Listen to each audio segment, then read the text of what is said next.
Well, good evening, everyone. Welcome to the People's Debate, tackling state and national issues with your questions. My name is John Accordino, and I have the honor of serving as Dean of the L. Douglas Wilder School of Government and Public Affairs here at VCU. The mission of the Wilder School is to improve the quality of life in our communities through our teaching, scholarship, and community engagement. Community engagement takes many different forms in the Wilder School. We assist state and local governments directly. We assist nonprofits and businesses through legislative analysis, policy impact studies, strategic plans, and through leadership development training. And we also do it by presenting community forums like this one tonight, where we bring thought leaders to engage with you on today's most pressing public policy issues. We have a truly outstanding panel of thought leaders for you this evening, and we'll be introducing them shortly. And I can tell you, I just had dinner with these people, and my goodness, if they're half as good now as they were at dinner, we are all in for a heck of a treat. I mean that. But first, let me thank you, our participants. You are the ones who make this worth doing. You showed up and you look terrific. Thank you very much for being here. Some of you have already sent questions. In fact, we received quite a number of questions via email, and we have dutifully transcribed those, and our panel will be addressing some of those questions this evening. But we are also live streaming. So if you're not here physically, you can tweet us your questions throughout the evening at #WilderForum. In a moment, I will introduce the architects and leaders of tonight's forum, Governor Wilder and Dr. Bob Holsworth. They'll introduce our panelists and they'll conduct the forum. The formal program will finish at about 9 p.m., but when it's done, please don't run away. We will have refreshments for you out in the lobby, and we'd like you to stay and continue the discussion with us. And please, right now, if you can, mark your calendars for 2 weeks from tonight, Thursday, November 16th. The Wilder School will again have the privilege of co-sponsoring an event featuring Dr. Bob Holsworth. This one at our sister institution, Virginia Union University, where Dr. Holsworth will provide an analysis of next week's election results. And he will be joined by Mr. Felix Sarfo-Cantanca, an alumnus of the Wilder School, who will discuss the gubernatorial transition process. And that's being co-sponsored with the Central Virginia chapter of the American Society of Public Administration and hosted by Virginia Union University. And look for more symposia and forums here in the Wilder School this spring. For example, we'll be featuring a forum on the opioid crisis in Virginia. So now I am very pleased to have the honor of introducing President Michael Rao, the 5th president of VCU and the VCU Health System since 2009. Since becoming president, he's continued to cement VCU's place among the nation's premier urban public research universities. He has also demonstrated a very strong commitment to VCU's engagement with the community and grappling with the toughest problems that we have. And as such, he has been a very strong supporter of the Wilder School. He couldn't be here this evening because there's another event taking place that, at VCU with the Institute for Contemporary Art, but he so much wanted to be able to greet you that he has taped a short greeting, which we'll now see. Thank you for taking part in this evening's Wilder Symposium, The People's Debate, Tackling State and National Issues with Your Questions. You know, it's apropos that Governor Wilder is leading tonight's forum. His leadership and unwavering insistence on conversation and action around subjects that are difficult have positively changed the Commonwealth of Virginia. I'm so grateful for his leadership. You know, at VCU, we see what's difficult and we're not intimidated. We address challenging situations with tenacity, and we work together to find common ground and solutions to the seemingly insurmountable. Many members of our university community cite this as a great reason why they chose to come to be at VCU. I'm proud of our diverse student population and their participation in democracy. They're thoughtful, engaged, and they're exactly what our nation needs today. I also want to take a moment to express deep gratitude to Board of Visitors member Dr. Bob Holsworth and Wilder School Dean John Accordino, both for making this forum possible. Your expertise is valued by so many people. What you learned tonight is going to leave you energized and contemplative. Thinking about what we can do to ensure that all of us in this democratic process are heard and included is exactly what we need. Again, thank you.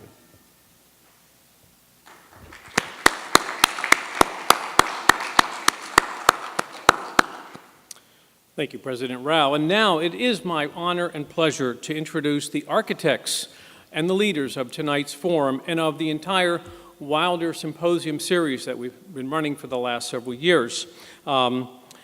First, Dr. Bob Holsworth. We are very honored to have him on our current Board of Visitors of ECU.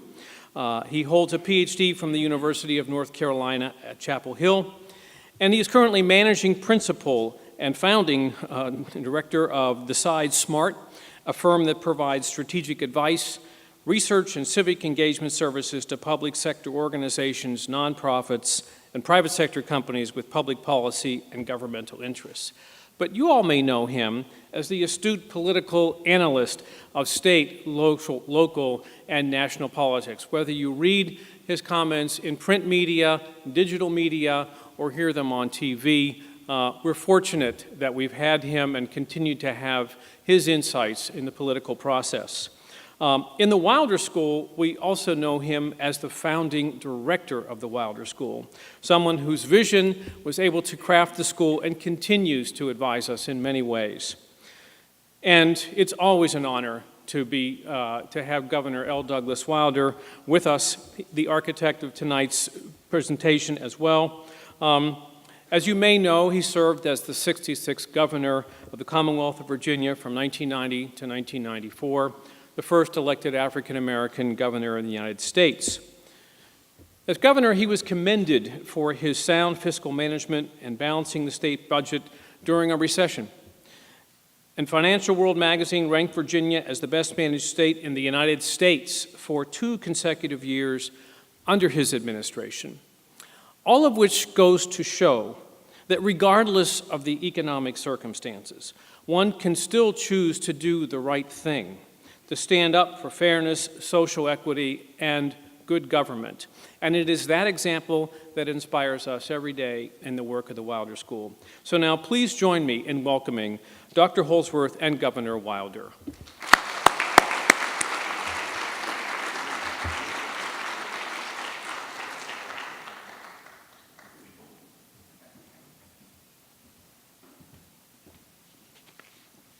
Thank you, Dean, and ladies and gentlemen, I am very pleased to be a continuing part of the School of Government and Public Affairs and our efforts to be involved in with keeping people informed of what's going on. Dr. Rao has been most helpful in seeing our traditional things continue, and I'm personally grateful for his very fine remarks that he made this evening. And to the extent that we will continue, Bob Holsworth and I have been doing something like this for quite a while, quite a few years, and we share a bond that's very, very interesting to the extent that I used to say to him, Bob, you deal with the theory of it, I deal with the practical side of it. And then he didn't like it, and then when I would say something that he didn't like, we would argue it and fuss it. And then we came to understand each other so that we're here again tonight, and we will be for a long time. Dr. Accordino has shown every intention of continuing the fine tradition that he outlined as it relates to what Bob had done, and we will be involved with regular opportunities for people to participate. Now, there are no candidates here this evening, but the questions are, who can best provide the answers relative to leadership, and what does the future portend? Now, I've been considering the words I read in yesterday's New York Times in an article entitled, quote, "A Post-Obama Democratic Party in Search of Itself." I found a relevant quote that echoes what I've been heretofore thinking and speaking about for a long time.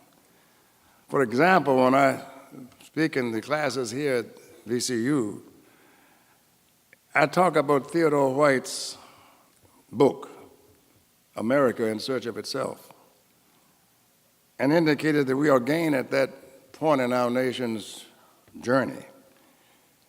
White said every 25 or 30 years, America has to redefine itself, redefine its issues, and look to see within what it is that we are about. In any case, a telling quote appeared, and I assume we also are equally familiar with that old adage, physician, heal thyself. Things are pretty tough in America today, questioning leadership, who's in charge, where do we go. I'm also very familiar with what has been said by Tip O'Neill. All politics is local. President doesn't pick up your trash. Members of Congress don't pave your roads. Your streets are not kept safe and your neighborhoods secure as a result of the senators up there. And so the people on the ground are those who are most affected by government, and so that's why it's so important to hear and listen to the people. Taking a page out of that article, it quotes in this newspaper article a Congressman, Scott Peters of California. He was on a post-election conference call with Nancy Pelosi last November, and he noted her peppy demeanor, some said, with derision. During and after her monologue, Democratic representatives who were listening texted and called one another incredulously. But Peters was one of the few who spoke up on the line, and he said, "I think we're missing something," he told Pelosi. "We're not just hearing what's on people's minds." And that's why we're here tonight. The candidates know are not here, but you are, and you're the grist for whatever is going to be said. We have an excellent panel, and that panel is composed of people who will have the answers. Bob has the answers, I don't. I'm just here to listen and learn, as I always have, but I'm going to be around to ask a few. God bless you. Dr. Holsworth, come on.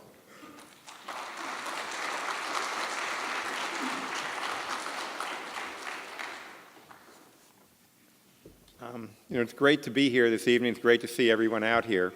And we're going to be asking some questions of these panelists.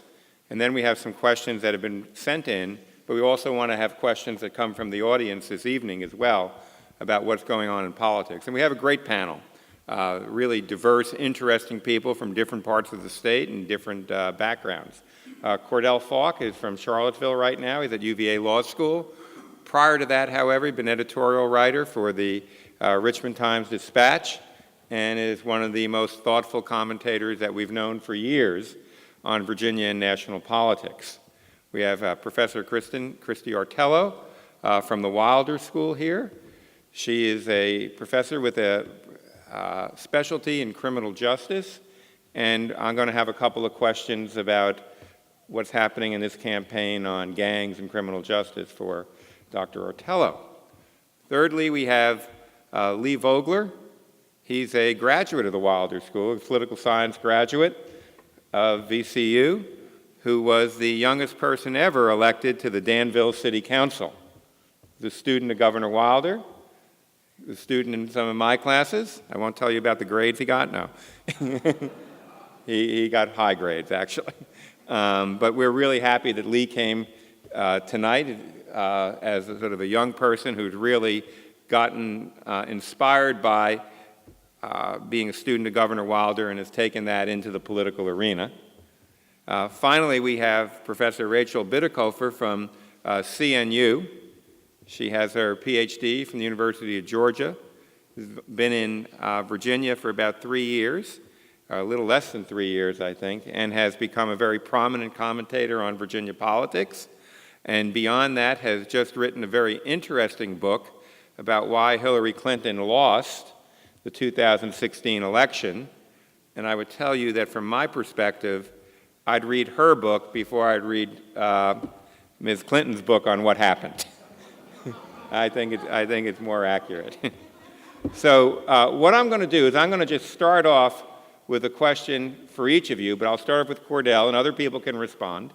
But here it is, Cordel, and this is the question of what is the impact of Donald Trump going to be on this gubernatorial race? There's a couple of theories out there. One is that it's really going to energize Democrats.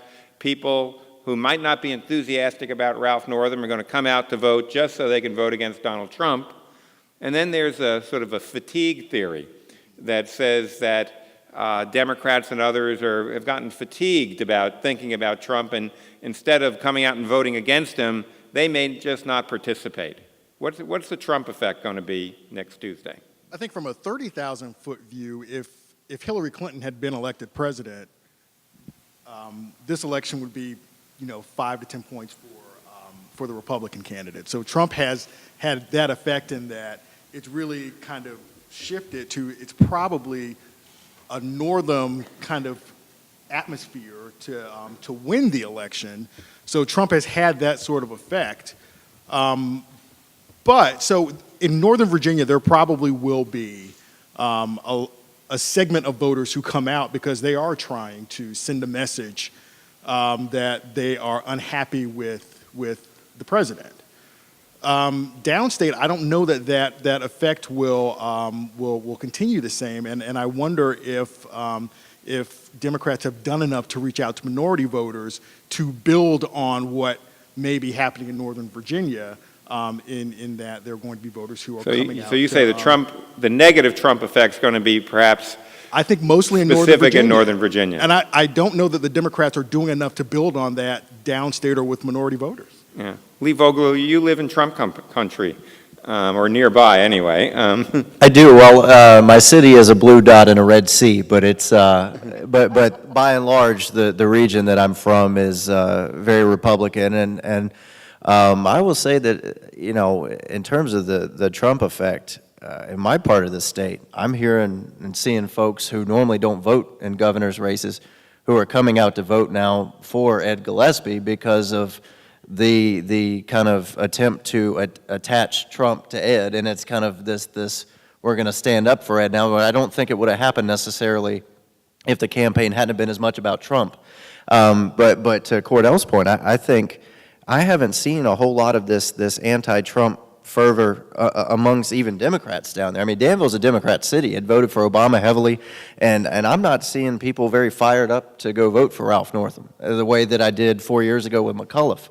And they haven't spent a ton of time down in that part of the state, which I know we're not very voter rich. We don't have the large numbers, but I don't know that if the goal was to effectively make Ed Gillespie and Donald Trump one and the same, I don't think that they've effectively made that case enough for, if that is the sole reason to go vote, I don't know that there's going to be enough of those voters to have a huge impact. Yeah. And we have to keep in mind, they've been trying to, Ed Gillespie trying to thread this needle. On one hand, use some Trump issues, but doesn't invite him into Virginia.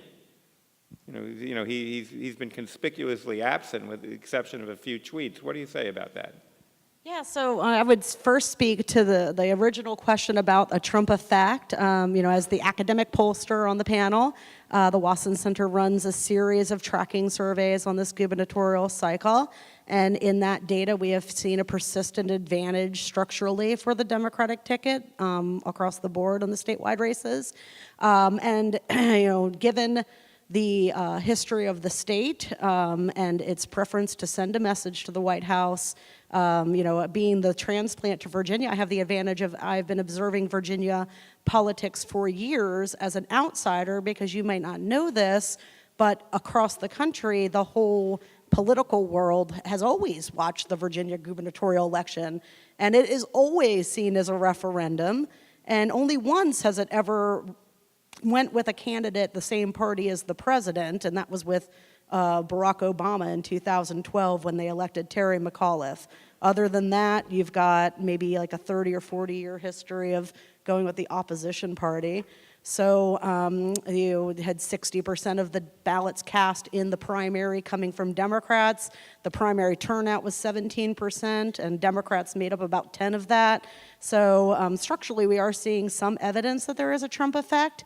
And to Bob's question about Ed Gillespie, he is, to an extent, both candidates are dealing with a polarized electorate where the base is demanding red meat issues and really stringent stances, and then the moderate part of the electorate is turned off by the same things that excite the base, like Confederate monuments and MS-13 and the targeted victory ad. So it's a tough needle for both of the candidates to thread, but I would say that the disadvantage is for Ed Gillespie because Donald Trump as the president dominates the news cycle every single day, and that always reminds voters of, especially ones that aren't pro-Trump, 31% of voters approve of Donald Trump's job in Virginia, according to our data. So that's a tough road to hoe for Ed Gillespie, and that's what I would say. Governor Wilder, I'd like to go back in history a little bit. When you ran, and you had there was a Democrat who was very popular in some segments of the Democratic Party, but perhaps not so popular in other segments of the Democratic Party, a man named Jesse Jackson. And I think at the time he told you he'd do anything you wanted for the campaign, and you told him he could do anything he wanted to do so long it was outside Virginia. Can you talk a little bit about that and Gillespie's challenge in thinking about Donald Trump? Thanks, Bob. I told everybody not to come in. I didn't have a single person to come in as a surrogate to campaign for me. My position was, if I've lived in Virginia my entire life, if I've served in the state senate for 16 years, lieutenant governor for 4 years, if I've got to have you to come into Virginia to tell people why they should vote for me, then I shouldn't be elected. And I said the same thing to Willie Brown, very popular speaker in California. I said the same thing to any numbers of other people. I did tell Bill Clinton, who was chairman at the time of the Governors Association, send the money. And I say that because the people in Virginia are not interested in surrogates. They are interested in the issues. They're interested in what you can do to address those issues. And I say also that I knew when I was running that the difficulties would be being a Democrat, being a minority, that people didn't really know me. I thought I was well known when I ran for lieutenant governor, because I'd been raised in what I thought was hell down in Richmond.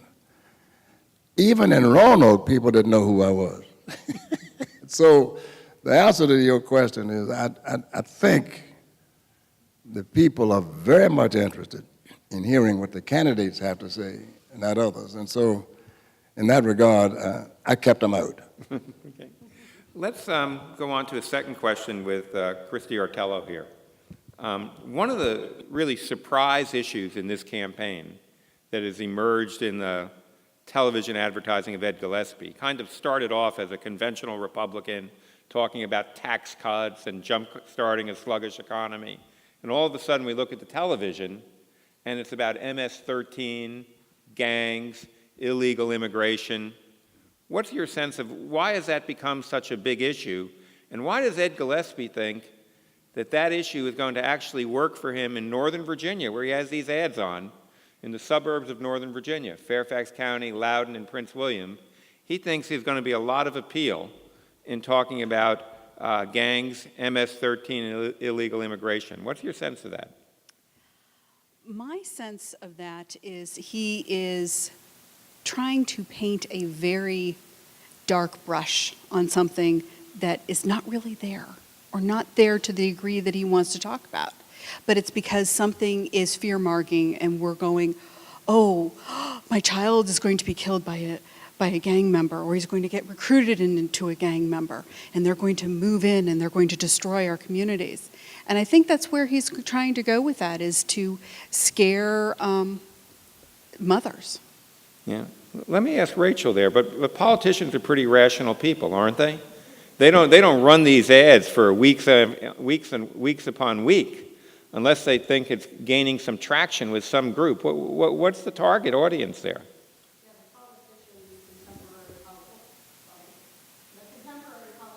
Very much like political scientists and very quantitative and data-based.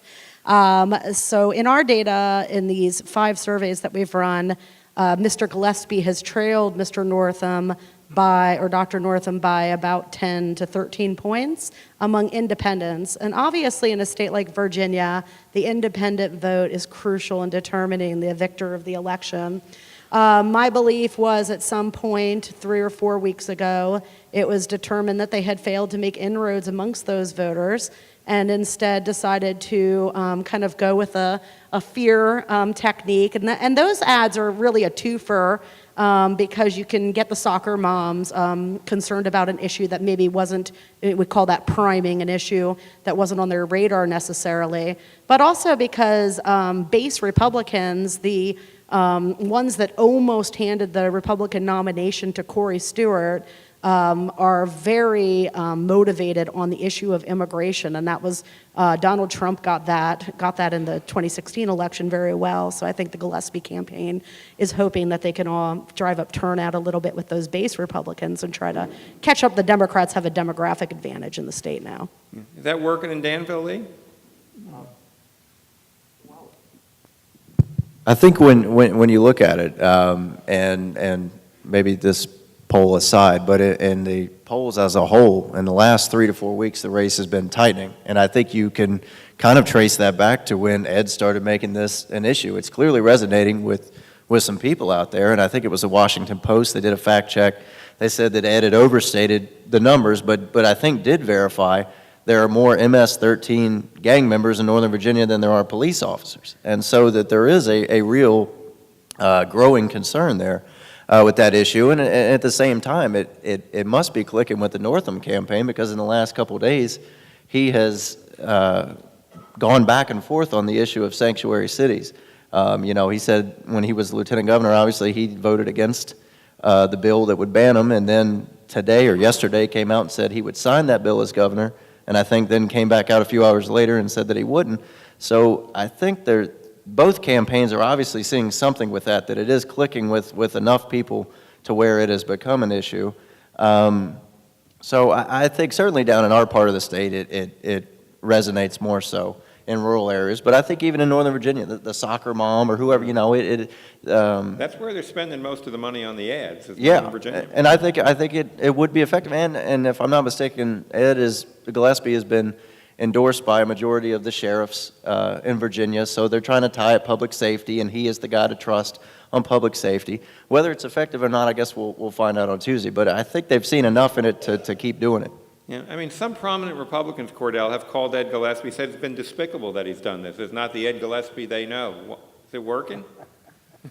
Elections are won by emotion very often, and Ed has decided he's going to go after the emotional vote in this. Yeah, right. This hasn't been a heavily issues dominated campaign, so he's trying to win it on emotions, and it may just work. This isn't. I don't think this is the Ed Gillespie that people have known over the years, but he's trying to win an election. And all's fair in love and elections, right? Sure. I mean, is it supremely unfair for him to say, I want to attack gangs. Okay. I want to make Northern Virginia safe from gangs. So I don't know that he's gotten too far beyond the pale. Okay. Yeah, and Bob, if I may, I mean, I think both campaigns, as it's gotten closer and closer to Election Day, have really ramped up the sensationalist aspect of it. The ad this week, the anti-Gillespie ad with the truck chasing the kids. Right. You know, we're going to run over, you know, if you vote for Ed Gillespie, you want to run down kids in the street. That one particularly. A kid and a girl in a headdress. Yeah. Yeah, so, you know, and that one, and we may talk about later, but I mean, it is, if nothing else, certainly fired up Republicans, but it could have the same effect that Hillary's deplorables comment did. You know, when you go after the voters more so than the candidate, that very rarely is a good tactic to use. Okay, let me go to Rachel here. Rachel, you've written this book explaining why Hillary Clinton lost, and you suggest that the Democrats weren't attentive enough to the mobilizing their base. They tried to go after the wrong people. Thinking about the Northam campaign, have they done the same thing? In fact, what's that campaign about? You know, we've talked a little bit about Gillespie. I see these ads that say he's a doctor, and after that, I have a hard time knowing what he's going to do in those ads. Yeah, so the Northam campaign seems content to kind of continue a long line of Democratic candidates that want to go to war with the electorate that they would like to have and not the electorate they actually have. And, you know, when we think about 2016, we had two messages. One was generally like, you know, inclusivity or stronger together, and the other one was fear, and who's sitting in the White House? Fear, right? And as voters, we don't like to think that we're motivated by fear, but the fact of the matter is that fear techniques win elections, and Northam probably would have been polling plus 10 points, maybe even plus 12 at this point, had their campaign framed this election as a referendum on the Trump administration and Donald Trump in particular, right? But Democratic campaigns, the ad he points to as an outside group, whereas I think the MS-13 ads are internal to the campaign. So the outside groups are trying to kind of mirror how Republicans campaign with hopes of capitalizing on what's worked for Republicans. And Republicans do one thing extremely well: win campaigns. Governor, what have you thought of the Northam campaign strategy so far?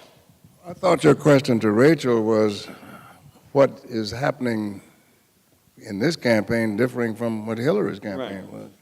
And she didn't choose to answer that. Well, essentially, there's nothing different. We'll give you a chance after a while. Well, I think most observers, political observers, would agree, and I've said this yesterday to Chuck Todd with MSNBC, so that it would be clearly understood that no Democrat is going to win a statewide election in Virginia without strong support from the African American community. Now, if you start off with that, you have to start with that. And if you start with that, you need to understand that. Now, the next question is, what have you done to show that you understand that? I'm troubled by what I've seen early on relative to the Justin Fairfax involvement. He wasn't permitted to speak at the state convention. The other candidates were. Chuck Todd brought it to my attention yesterday, as I was going to bring it to his too. He said, what about this lit gate in Prince William County, wherein he was airbrushed out of the commercials, endorsed by the union for two of the candidates, but not Justin. And the response from the Northern campaign was disappointing. And then when Bloomberg sent the money in for those people who were against guns, when it first started off, Justin didn't get a dime. And then ultimately he got a little better. So the question then becomes, what is Northam doing to feel that he's entitled to that vote? And I would like to hear that from some people here on this panel.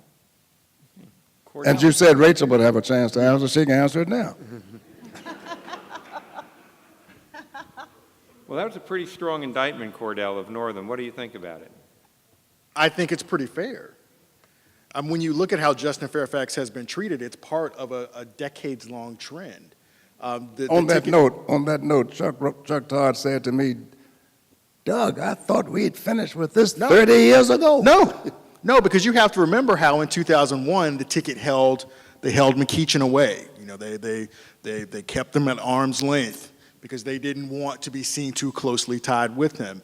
You go back to Governor Wilder's races; that's what happened then. The party wasn't giving enough support, and now here we are in 2017. You see them. Airbrushing sounds too nice. They cut him out. They cut him out of those ads. And you're seeing this in 2017 when we thought we had gotten rid of this in 1985. In Virginia, as Governor Wilder said, if you're a Democrat to win statewide, you need to have pretty strong support from the black community. We're not seeing them do much to try and earn that. It's being assumed. Now, why would the party be so irrational in that sense? Because let me just kind of explain it. Because if you think of where 43% of people are going to show up, unlike the presidential race with 73% of registered voters show up, 30 of those 73 are not going to come out and vote next Tuesday. So there's a tremendous emphasis on getting your core supporters out. And what happens recently in Virginia, the Democrats they've been winning all these elections, but they've been winning the state elections by a smaller margin than they're winning the presidential election. So they have the drop-off problem. And if you take a look at, if you said their base is, what I would call upper middle class progressives, young people, and African Americans of all income levels, they're going to have a real challenge with young people next Tuesday, because I'm not sure the campuses are as excited as they were during the presidential race. Will we see the lines outside on Dominion Place of the VCU students that we saw in 2016? They're going to do pretty well among the progressives who hate Trump, I think. So it seems to me, the key base right now for the Democratic Party is African American turnout. Yep. It's always. And why in the world would, if they're thinking rationally, not understand that Justin Fairfax is great for the party, not somebody who is treated in a slightly different way? Rachel. Yeah, so because Governor kindly pointed out that I didn't quite answer the question, the fact is that the Northam campaign is running a persuasion campaign that's geared to independent voters in Virginia who are primarily in the Northern Virginia area where the political weight of the state lies. And they are doing basically the Clinton campaign team, which of course she lost the election but won Virginia by 5%, so that's part of the rationale behind that. Rather than a base mobilization strategy, which would really focus on progressive Democrats, having Ralph come out against the pipeline and in favor of sanctuary cities, things like that, and mobilizing the core constituency of the Democratic Party in the modern era, which is the African American community, by embracing Justin Fairfax and really trying to put him to the front of the ticket. Now, I can tell you why they're not doing that, and that is a strategic decision. It may prove to be wrong, but with this persuasion... Let me interrupt you. Strategic? Yes.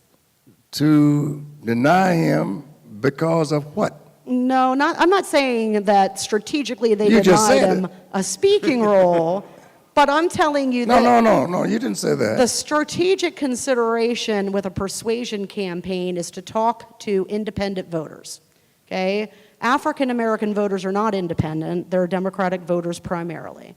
And what they're trying, every time they talk about black voters or Latino voters or women voters or any of the demographic groups that can constitute the Democratic base, they get attacked from the right for playing identity politics.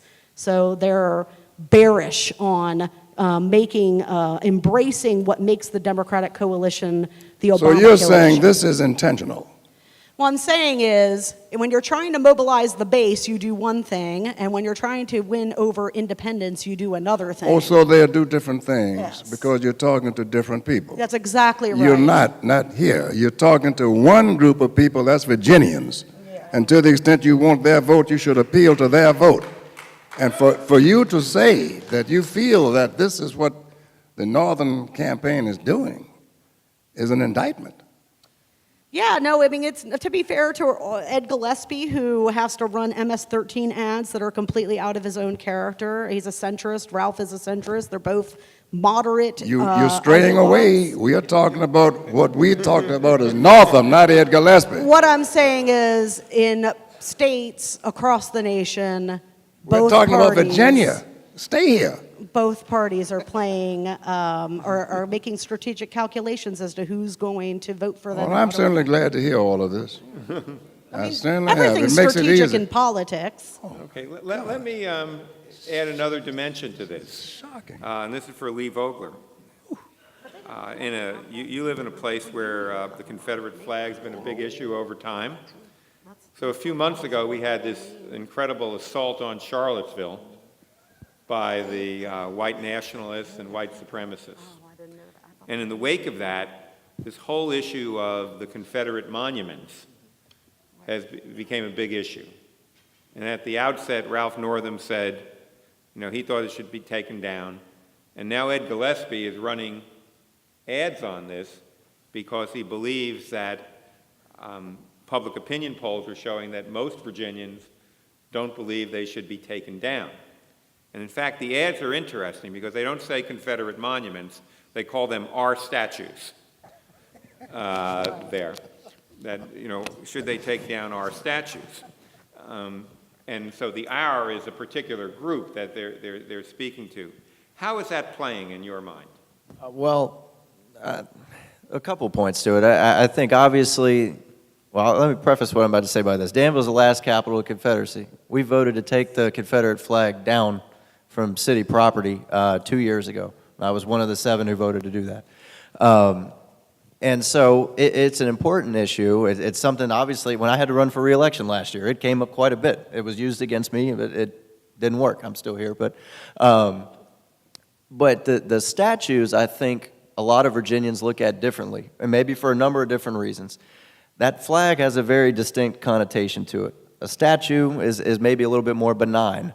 And I think also, and I could be wrong, Richmond, they said it could cost anywhere up to $10 million to take the ones off Monument Avenue. I think, Governor, I saw you on TV say that money, the schools, there's a lot of places where that money could be used. I think that may be more so what Virginians look at, is that the amount of money and time and effort that it would take to be worried about the statues could be used for our schools, for public safety, any number of things. Ralph Northam came out right away and said not only he supported them coming down, but he would be a leading voice in taking them down. I think when you begin to take a kind of an activist approach maybe with it, most Virginians want a kind of a steady hand, middle of the road kind of thing. With Ed's ads, I think it's also playing into this slippery slope factor. You're seeing, I guess it's in Northern Virginia, George Washington's church, they're taking down, at what point does it go beyond just Confederate statues and any statue of somebody from that era? And so, honestly, I think most Virginians are focused on the bread and butter issues that they always are.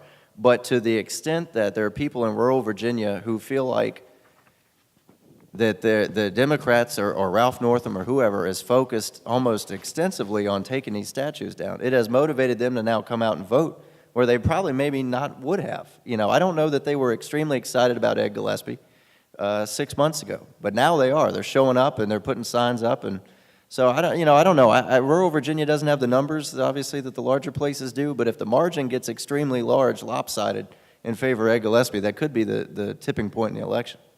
Yeah, Cordel and then Kristine. Did the Democrats make a mistake by taking Charlottesville and then making it about statues instead of about something else? Yes, I mean, that's just pretty easy. That's a yes.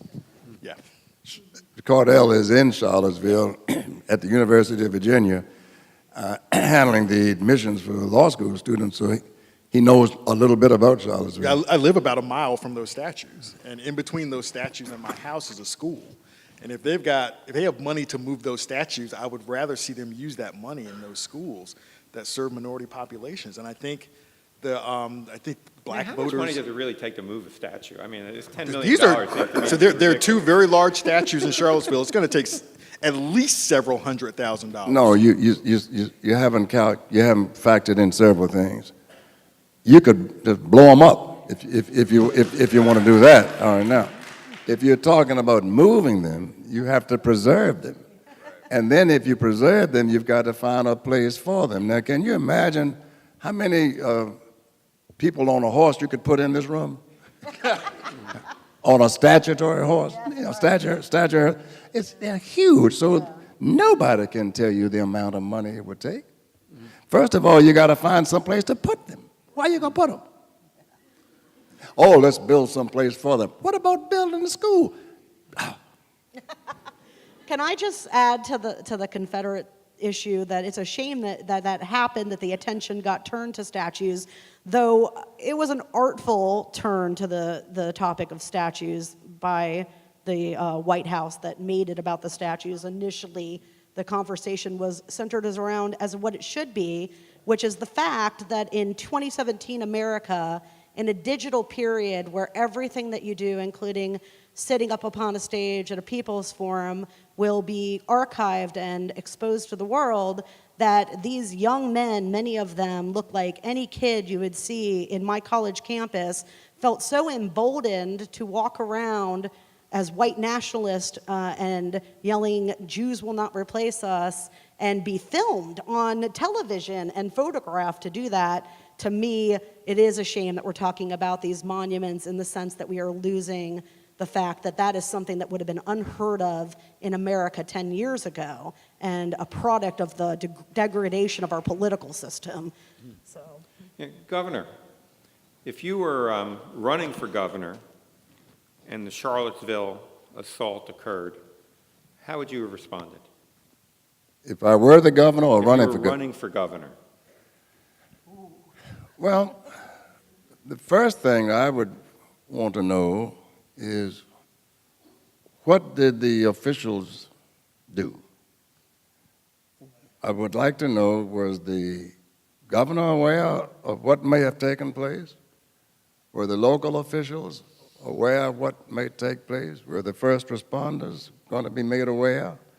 Were the people in the adjacent counties that never came, were they made aware? Shouldn't they have had their ambulances, their fire? And I would be asking this other question at a local level. If I were to go to my local body and say to them, look, I don't think we can do this in safety. This place down on Market Street is so narrow and so bad, you don't even want to ride through there in normal times, unless you have to. Then why would they turn it down? And so there's so many unanswered questions. I would be asking those questions to make certain, if I were running for governor, I never would repeat them. that's why he was elected governor. On that sense, let me turn to you, Rachel, that a lot of the polls show that Ralph Northam's running better than Ed Gillespie among women, which is not all that different than what we see in many races, and usually Republicans run better among men. And certainly one of his strongest groups of supporters are pro-choice women in Virginia, that he has made an issue of that over time. How important is that going to be on Election Day? First, the vote, the women's vote, and then B, the issue of choice in Virginia. Yeah, so certainly this is a galvanizing issue for the progressive base and women in the Democratic Party, obviously. And, you know, the difference between 2016 and now, of course, is that you were talking about hypotheticals in terms of women's reproductive change in policy, and now we're talking about actual policies that are being enacted. So we are expecting to see that, you know, as traditional, single women will go with Northam, and married women, white women, will go with Ed Gillespie. But it is what I'll be looking for, particularly on election night, are the independent, college-educated white women, to see what they are doing in terms of their vote choice. And I think that if they are moving more strongly to Northam than they normally do, that demographic group tends to lean Republican, then it will be possibly a symptom of the reproductive issues, and also I think just Donald Trump himself with his unorthodox behavior towards women. Yeah, I mean, Kristine, Artello, that Trump has a low approval rating in Virginia. It's particularly low among women. Do you think this issue is going to resonate in the election? I think it is. And I also think that the number of women running is also going to resonate with more women. than ever in Virginia. Much more, yes. I mean, the fact that women were only 19% of the legislature, and that's the highest we've ever been, I believe, in this state, because I'm also a transplant like Rachel, so that's a shock to me. And this time we have, I think, 60 women running for office. Yeah, it's a historical high. It's a historical high. Yeah. So I know, that's incredible. And many of them are young women. They're new to politics, and they're engendered because of the policies that are directly affecting women, whether it be access to birth control, whether it be access to the workplace and being able to be in a safe workplace and feeling safe with being able to go out and make the choices so you can make choices within your life. I think that's going to be very important for women. I mean, I actually believe that may be Northam's biggest strength in this campaign, is that he's a physician, and healthcare in general and women's health is a huge issue. And it's not that he's put forward this clear, comprehensive, cohesive agenda, but I think I'd rather be a doctor now than, I think Ed Gillespie would call himself a small businessman, but he's been a lobbyist. Yeah, lobbyist. In that sense. And that occupational advantage may be his strongest strength right now. Yeah. I just add that the typical woman that I meet at one of these events, after the event, people will come to me and talk to me. And typically, the women that I meet is a woman that tells me, I voted in presidential elections, but I never used to vote in the off-year elections. Obviously, I'm going to do that this time. And by the way, I started a grassroots organization online, and now I'm the head of a grassroots organization with 500 or whatever members. Even in rural parts of the state, this is happening to me. So I think that women we're definitely shocked by Hillary Clinton's loss and Donald Trump's victory. Yeah. I'm going to ask Governor Wilder, go back in history again. You were running for governor at a time when the Supreme Court made a decision that appeared as if they were getting ready to eliminate and rescind Roe v. Wade. And I remember at debates that you tried to pin your opponent down on this issue again and again, because if the Supreme Court overturned Roe v. Wade, it would come back to the states. And as I recall, you asked him, what would you do if a bill came to your desk in Virginia that said Virginia would no longer have abortions at all? And when he tried to wriggle out of that a little bit, you said, I asked this question again, like we did to you before, Rachel.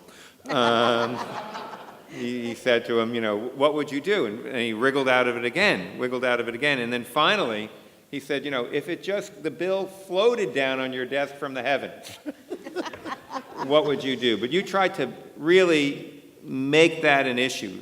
Do you think that's been done well enough in this campaign? Well, people do things differently. He tried to get out of it, and he knew better. And that's why I knew he was faking it.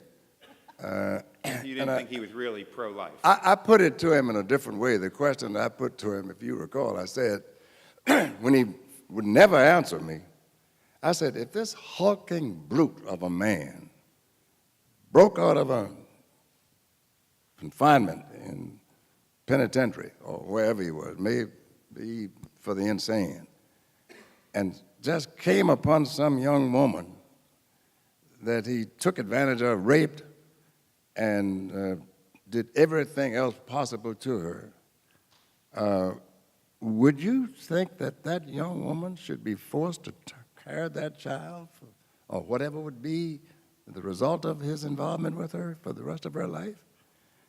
And this was before the Bar Association, and my opponent said, eventually, yes.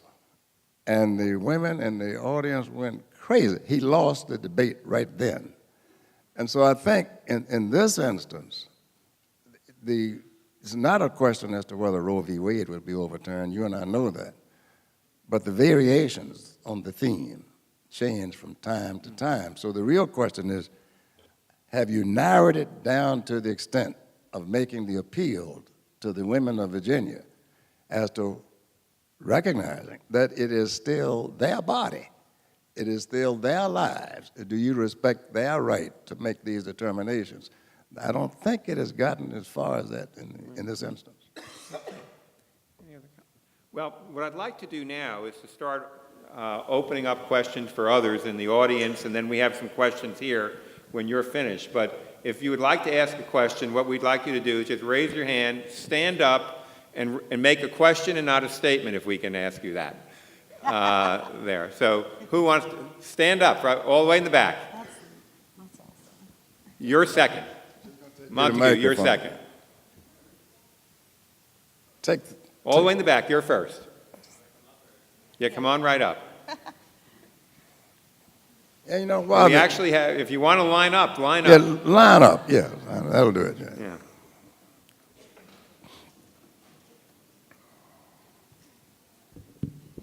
I'm tall, so I'm just going to grab this. My name's Max Ewert. I'm currently enrolled in the MERP program, Masters of Urban and Regional Planning, in the L. Douglas Wilder School.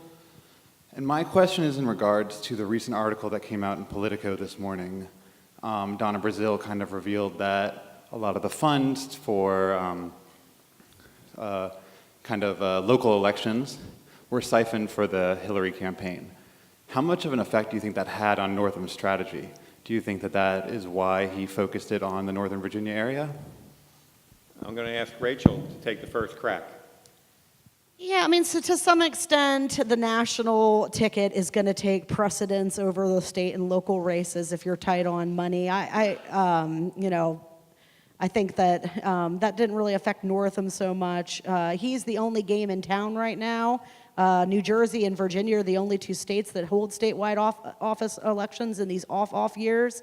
And I think his fundraising reflects that the party has been, pretty devoted to him, and the same with Mr. Gillespie. That is the one virtue, I suppose, if you're running for state and local office in Virginia in that gubernatorial cycle, is that you do have no distractions to steal your opportunity to fundraise. So. Yeah, they raised $20 million combined in the last 3 weeks. Yeah, I believe it. So while he has spent, as you might imagine, more money in Northern Virginia, they've had money to spend everywhere, and it's probably a good time to own a local television station here. I mean, Montague. Yes, I'm Montague Magruder. I'm the Green Party candidate running for the House of Delegates in the 69th District. One of the issues that I've come across while canvassing is that there are a lot of people who have gotten tired of hearing all these vague platitudes about how they promote transparency and accountability, but they don't see a clear plan of action, as in what you said earlier about how people want to see what the person is going to do if they get elected to office. Do any of y'all feel that this has had an impact on the enthusiasm behind either of the candidates in this election? I'll let Lee Vogler start and then go to Cordel. Yeah, I think people in general right now have a huge distrust of anyone that they view as a politician. And I think that is partly the reason that Donald Trump is in the White House today. For all of his faults, he was the non-politician. And so that is appealing to a wide swath of people. And I think so. There is this notion that is built up over time, and I think people are just having a growing distrust of politicians, of media in general, and which is unfortunate because there's a lot of good people out there doing good things. There's a lot of good media people. There's a lot of good things happening, but it is built up to a point now where that distrust level seems to be growing and growing. And I think it's hard for people to know who is genuine and who is not. And if somebody, well, they're telling me this, and I want to believe them, but how do I know? Because they've heard it all before, and then they've seen people talk a great game, and then they don't deliver. And I think so that makes it tough for any candidate today. Right. Well, wouldn't you also think that the campaigns have reached almost the point of absurdity?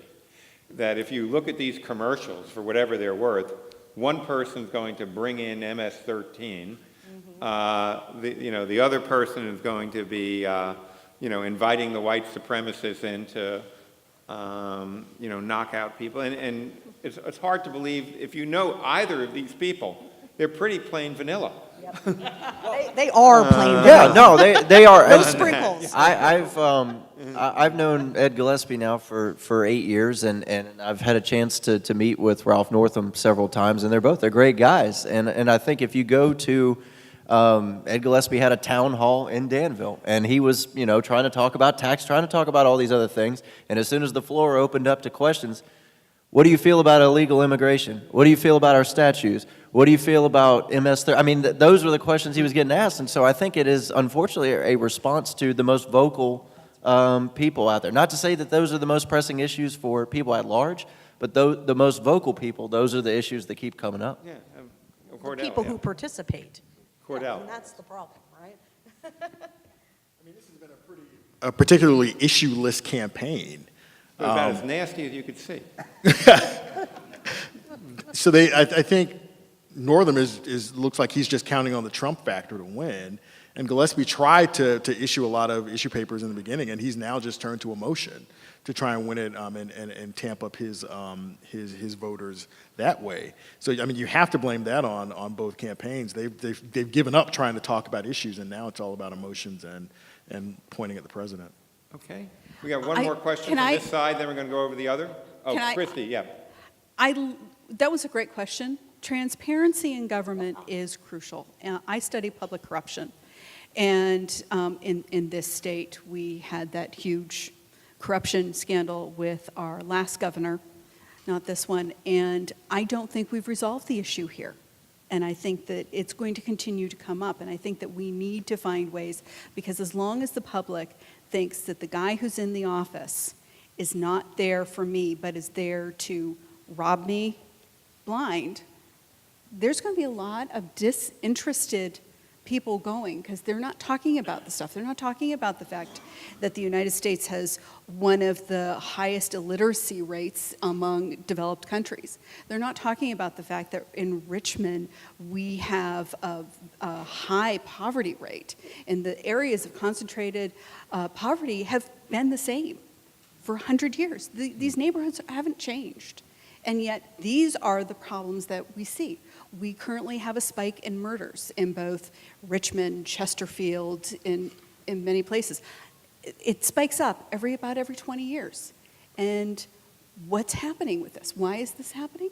It's happening because it's a symptom of a problem that we just put a Band-Aid on, and we'll do some things that fix it and get better. We'll do some community policing. We'll do some improvements. But the reality is we don't get to the underlying stuff. And that's part of our problem. When the voters don't ask for the underlying issues to be addressed, we're not going to get any change. And in many ways, both of these candidates had an opportunity to do that in the fact that we have this shakeup with President Trump right now in office. They didn't take it. We have one more question from this side. Sir, go ahead. Yes. Hi, I'm Josh Homish. I'm currently a commerce major here at BCU in the water school. My question is, recently this past month, it's already this month is National Equality Month for people with disabilities, but recently I just saw on the news about them possibly repealing the ADA and basically that's going to make it hard for people with disabilities that have to get jobs or to anything in general. So as my question is, while the president, I'm sorry, I'm nervous. Okay, that's okay. Why is it that they, do you think that,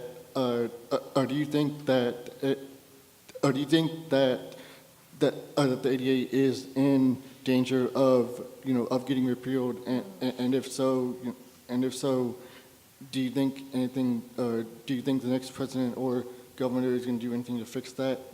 Okay, that's a good question. Do you think the ADA in the Trump era is in danger of repeal? And, I probably think it's not in danger of repeal. It just depends on how it's going to be interpreted. Rachel, go.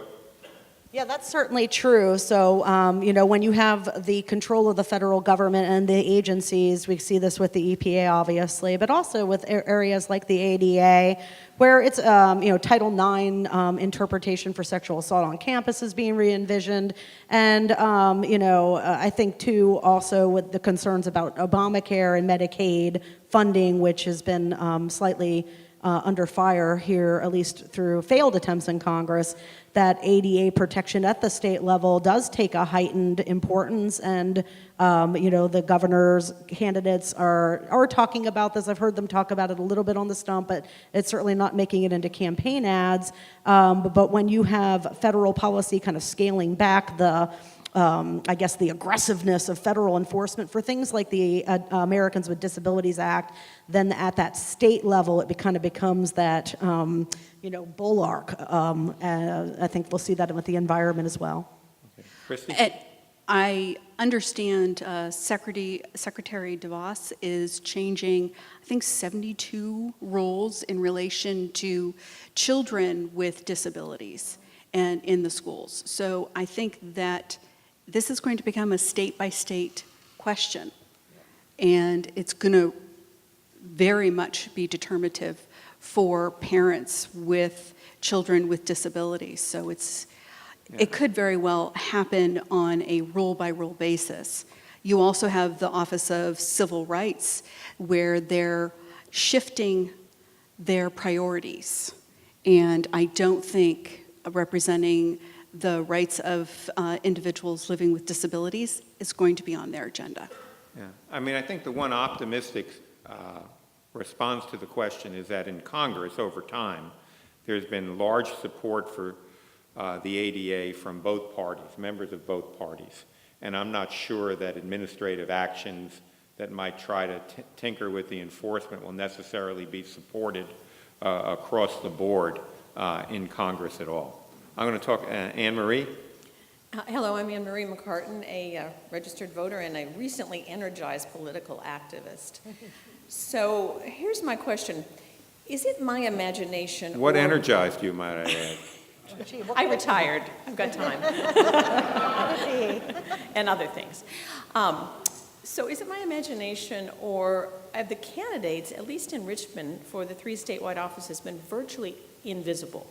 Is there, is it, as you say, Rachel, just strategic decisions about where they're going to show up?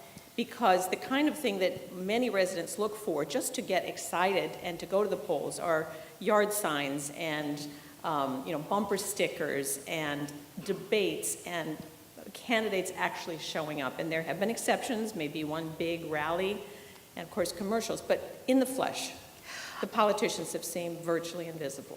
I would point out for the Democrats, in any case, the one exception, the one big rally was Barack Obama, and that's the only rally that he's held in the state, and they devoted it to Richmond. So obviously it's strategic. But yes, I think that we get used to seeing like the proliferation of excitement for the presidential elections where 70% of voters are going to participate. And then the next year you look around and you're like, oh, it doesn't look as excited as it was for the presidential election, which is true. And, it's unfortunate. If only 70% of Virginians voted in every election, surely we'd have a richer state for that. So it's unfortunate that drop off occurs. Yeah, I'd love to say a few words about that, because I think you've actually put your finger on something that's a little different.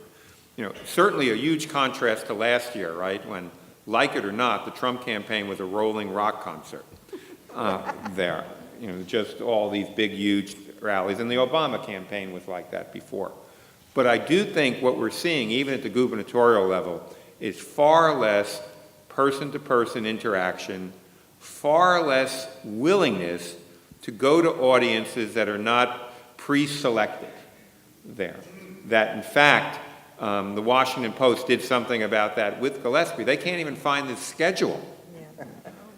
That they were sending 3 or 4 reporters in cars out to kind of chase it, or to find out where he might be going on any day, what the schedule was.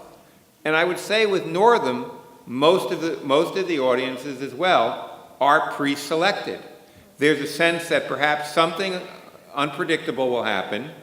You're going to now certainly get questions from audiences, from people who are adversaries, and people don't want to take that on very much. And that's, I think, a huge change.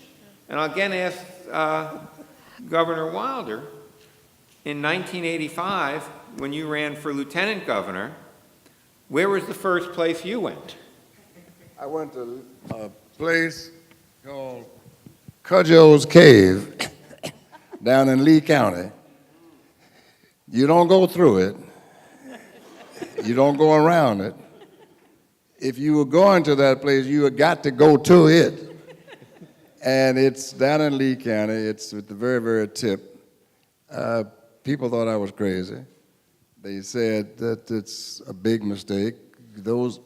No telling what might happen to him with those people out there. And so I went. Now, here's why I went. I knew that the media would follow me. I knew I'd get all of the free publicity in the world. I wouldn't have to pay for a dime of it. But I also had good friends in the legislature, Edgar Bacon, and I knew that if I went there, that at least I would have an opportunity to be heard. Best thing I could have done, Bob, because in doing that, not only did I go to Lee, went to Russell, and went into all of those places, so much so that I was on a radio show, C-SPAN, the other day, and somebody called from Bristol. Said, I remember when you came down here and you carried the coal fields. Now, for a Democrat to carry the coal fields of Virginia today, I don't care what color he is, it's a miraculous occasion. So I'm concerned about the amount of money that is now being poured into politics. The more money that is poured into politics removes the candidate from the people. They depend totally on television, and it's wrong. It's absolutely terrible. No, I think you've lost that authenticity. And in a way, I think that hurts some of the political figures, because you really don't know them other than from what you've seen on television. Yeah. And the unwillingness to kind of wade into something is, I think, it's become real problematic. But this year, it's worse than ever, actually. So I think you put your finger on something that's truly real here. No, well, Bob, if I may real quick, and I can only, again, speak for my area, but I've been on city council the entire time that Ralph Northam's been lieutenant governor. I'm not even talking about the campaign. I'm talking about the last 4 years. I've not had one meeting with him in our area in the 4 years that he's been lieutenant governor, which is a stark contrast from his predecessor, who was there every few months. He was kind of the rural Virginia, liaison down in the area. And Herring's been there a little bit more than Northam. The one on the Democrat side who has been there the most is Justin Fairfax, and he's gotten a great response every time he's come through. And again, to me, that kind of goes back to, I'm a little bit baffled why, to me, the biggest rock star on that ticket has been largely left on the sideline. I don't really understand. I think their best opportunity to drive turnout is Justin Fairfax, and they're not utilizing him. And I don't understand it. I mean, that's been very interesting, because I moderated a debate with Fairfax, and I thought in terms of public presence and sort of just quickness, intellectual quickness and capacity to respond on his feet, he's the best candidate they have, and he's gotten probably the least attention. Yeah. Hey, working press question here. I'm curious, those of you on the panel who earlier said that the Democrats seem to be taking black voters for granted, what sorts of things could they be talking about?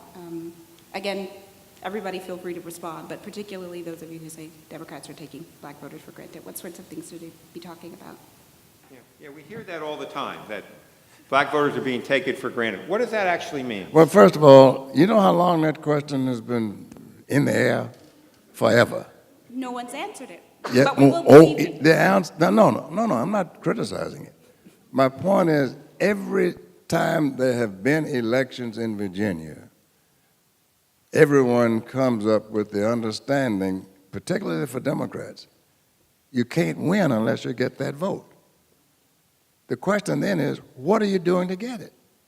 And so when the question was asked about Hillary, let's take a minute on that. When Hillary Clinton came to Philadelphia to speak to the group that she needed to energize, and this was supposedly to get to the black vote, what was the first thing she said when she spoke to the audience that afternoon?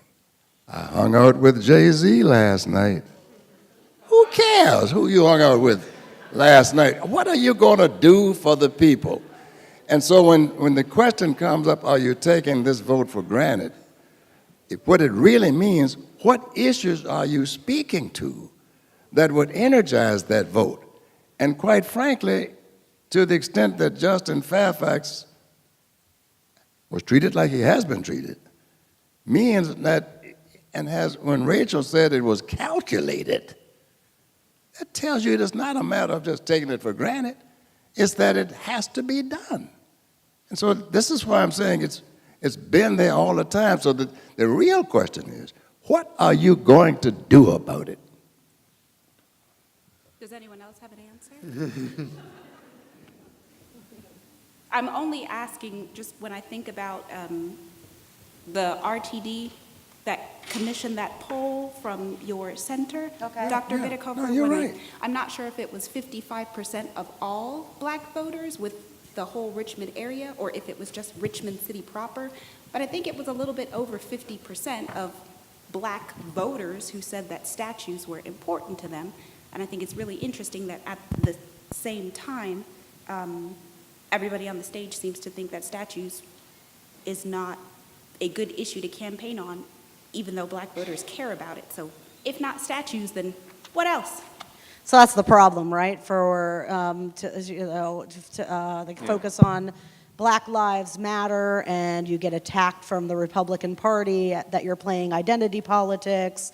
I've heard Democratic candidates in the peninsula. Of course, we're a great area for black voters in the Hampton Roads area. The candidates are speaking down there to issues that are affecting the community, and they're bread and butter issues.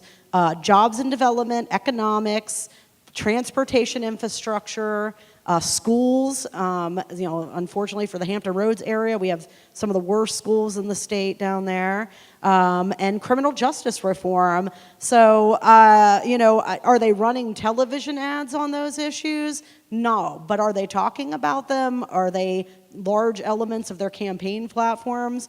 Yes, they absolutely are. I mean, they, when I said that they were running I didn't say they excluded Justin Fairfax. I want to be clear. I didn't say they excluded Justin Fairfax. I was under the impression, by the way, that mailer was from a union. So Governor Wilder is telling me that that's not the case. I don't know the facts of that mailer. No, it was put out under the auspices of it was paid for by the union. And they put out under the auspices And the of union campaign. removed him because he was against the pipeline. That was their issue, because they want the pipeline so that they can work. And on the issue of the Confederate monuments, Northam faces an electorate in the Democratic Party where there's a split. White Democrats, monuments. Black Democrats see them as a symbol of racism, and I can't help but notice that most people that find the Southern monuments to be a non-issue or more of Southern pride tend to be of white identity, right? That can't be an accident. So I definitely think that Northam came out pretty strongly on the Confederate monuments. It's going to, it wasn't necessarily the right political choice to make, but it was the right moral choice for him, and he made it. So not everything politicians do is calculated. Lee? And where I live and the way our offices are represented at the local level are not partisan. Everybody on our city council is considered an independent. But when I was running for office, particularly the first time, and even somewhat when I ran for re-election, our city is about 51% black, about 48% white, and then 2% a little bit of everything. And so there was people who told me, well, you need to campaign in this precinct, this precinct, this precinct. Don't worry about this one, and this one. They're not going to vote for you. Don't waste your time going. And I said, what do you mean they're not going to vote for me? And they said, well, Lee, I don't know this. Don't know if you know this, but you're white. And, well, don't waste your time going there. And I said, why? And so I went to every part of the city and spoke with folks. And I found, at least in my experience, that when you go speak with folks, and more importantly, listen, I think that's the biggest problem. We have too many politicians go and speak to people rather than listen. I go out and I want to listen to the people who live in those neighborhoods, live in those areas, and find out, because if I don't live there, they may be having a different reality than my reality. And so I need to learn from them about what is going on. And when election day came, I was fortunate, and to be elected and then reelected. But the thing I was most proud of was that some candidates you'd see do really well in certain precincts, do really bad in others. Our support was across the board, pretty much straight across, which told me that we were reaching a wide swath of people. And I feel like that happens when you make the effort to go and listen to people and stop writing off certain votes, either that they're not going to vote for you, or on the flip side, oh yeah, they're going to vote for us. Who else are they going to vote for? Of course they're going to turn out and vote for us. And so I do think that on both sides, voters are taken for granted. And I think that that's a shame. And the governor maybe was alluding to this. I don't think that changes until people make it change and say, you know what? And I think somewhat that happened last year to Hillary, honestly. I think that's why Hillary Clinton's not in the White House today, because she just assumed that the African-American turnout was going to be for her what it was for Barack Obama, and it wasn't. And that's why I believe she's not in the White House. And so I think you have to make an effort. You have to go listen to the people. For me, it's always going back and listening to the people. Great. Okay, next question. Hi, my name's Taylor Wilder, and I'm a junior studying criminal justice here at VCU. And last year, an organization that I'm a part of called the National Associations of Blacks in Criminal Justice held an open debate discussion regarding the issues that were happening post-Trump election. And basically, my question is, in February, when President Trump signed the executive order to block federal funding to sanctuary cities, the main issue of that is, for local enforcement agencies, you would want to have your citizens be able to come to you to report incidents or crimes that they may witness without the fear of, deportation.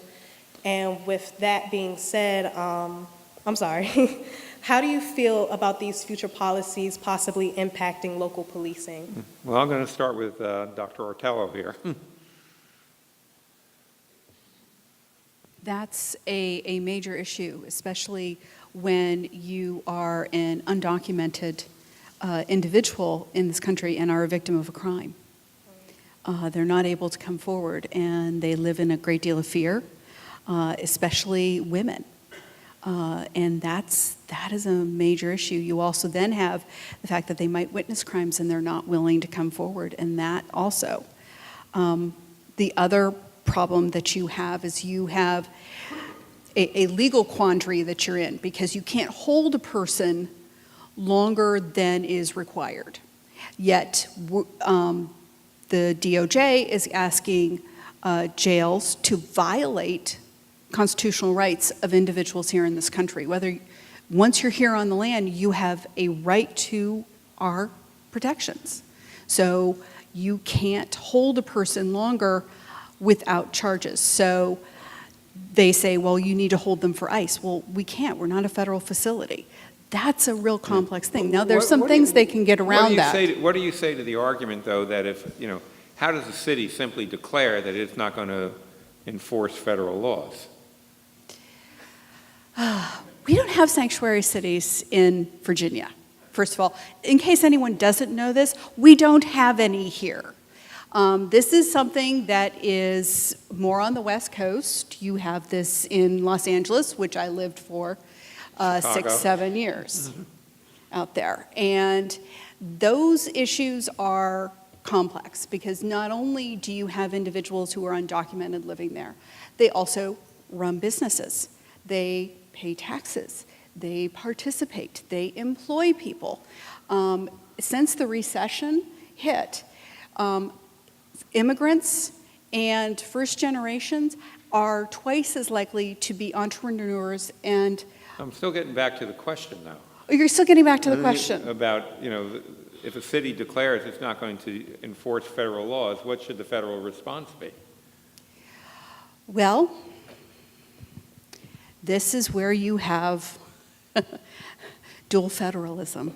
And this is where you have this entire discussion. Supreme Court hasn't come down on this yet.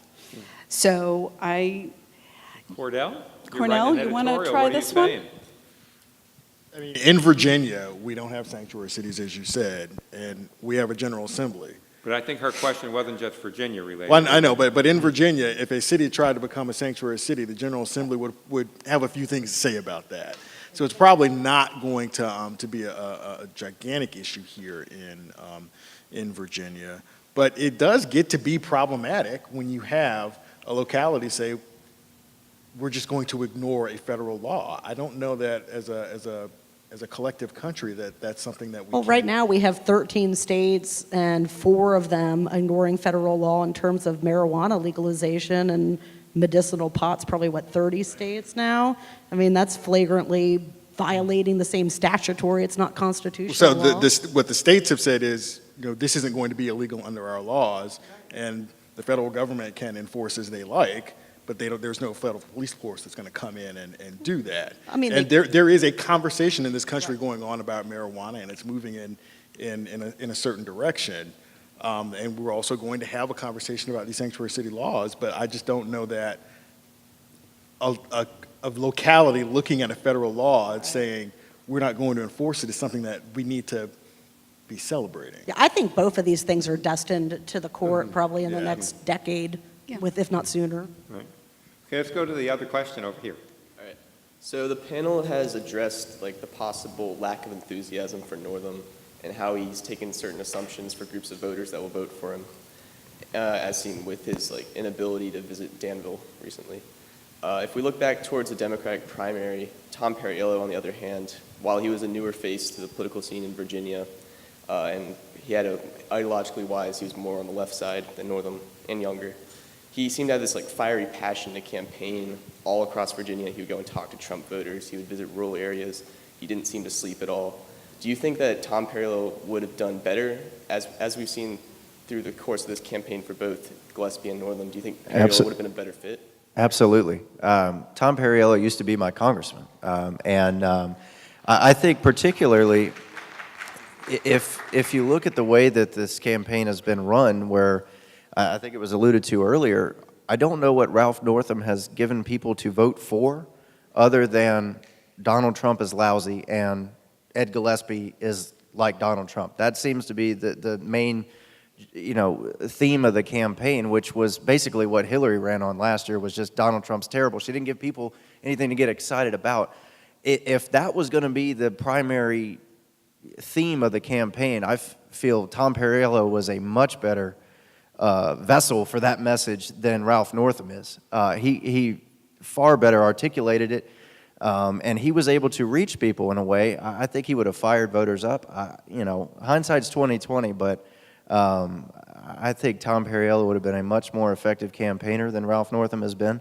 I think it would have been a much different campaign. I think we probably wouldn't even be well, I don't know. I think Perriello would be a much better candidate than Ralph Northam has been. Northam is stale bread, you know? I mean, I don't know what he's given people to vote for. And so, I don't know. We'll find out on Tuesday if it's enough, but I think Perriello would have been a lot better. Anyone else on that question?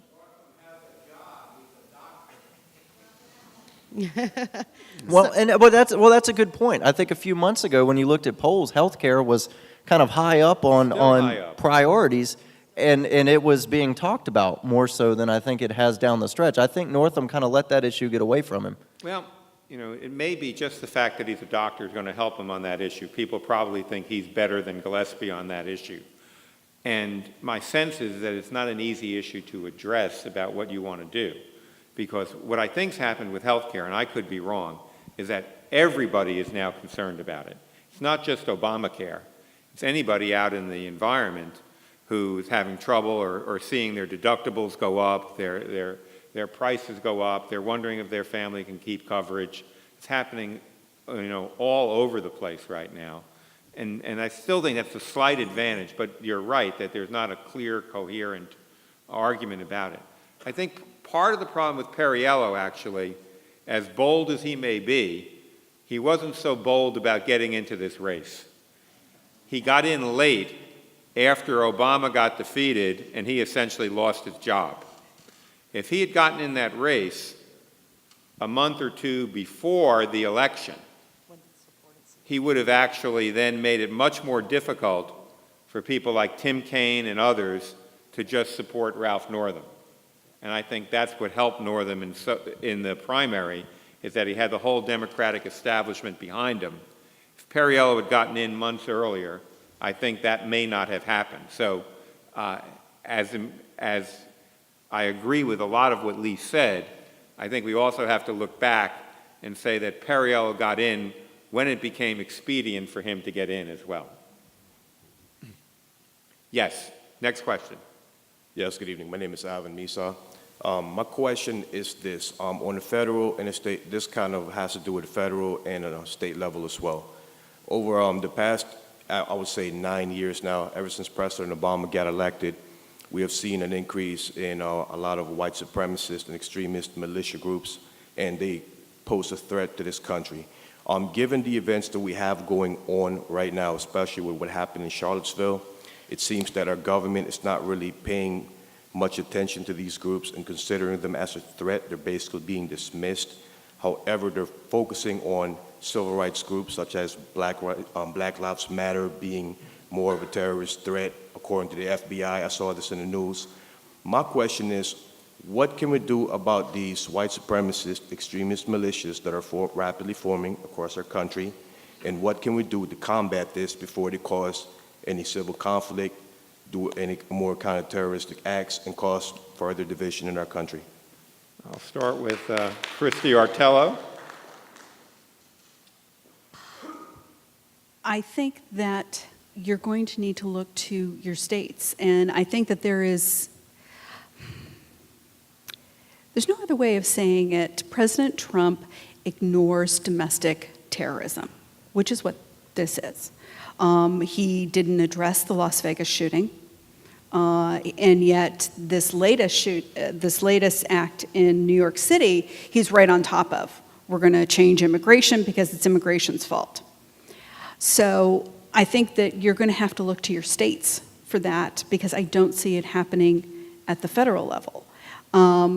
Now, again, it depends on what the priorities are coming out of the FBI and also DOJ. As I mentioned earlier, Office of Civil Rights, many of the really good attorneys that have been there, who are career attorneys, have been leaving. That's very concerning to me. These are the individuals that stand up for our rights. And if they're the ones leaving, who's left? Who's going to come in? What's their priority going to be? So I think we're going to need to look to the states. Who is going to be our state attorney general is going to be very important, because they're going to be the ones, I think, that are going to be the front line on this. Yeah, I mean, I think the point that you make was that the shock about Charlottesville was how many people. we'd seen these sort of remnants of the Ku Klux Klan, groups of 15, 20, 25. I think it was when you saw 500, 1,000, that it became a real shocker. And, what's going to be done down the road to try to limit their influence and limit their capacity to harm people is really the issue that you put your finger on. It's a great question. Well, it'd probably be helpful if our president could speak with the same moral clarity on that issue as our governor, Terry McAuliffe, did. Yeah. Next question. Hi, my name is Josie Mace. I am a graduate of VCU. My question is this. I've heard a lot about ways Ralph Northam has not earned perhaps the independent vote or the black vote.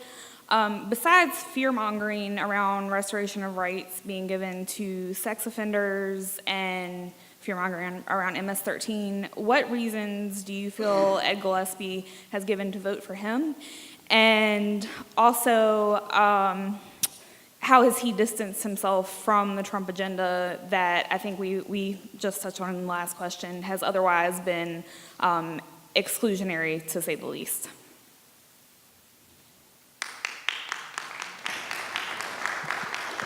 First of all, Josie, it's good to see you. Josie and I graduated together, so she is tough. Let me tell you, she's smart. I would say that, and again, I know down the stretch it has become, as we talked about earlier, focused more on the emotion aspect, but if you go to Ed Gillespie's website, he's got, I think, up to 20 now, specific policy proposals that he's put out.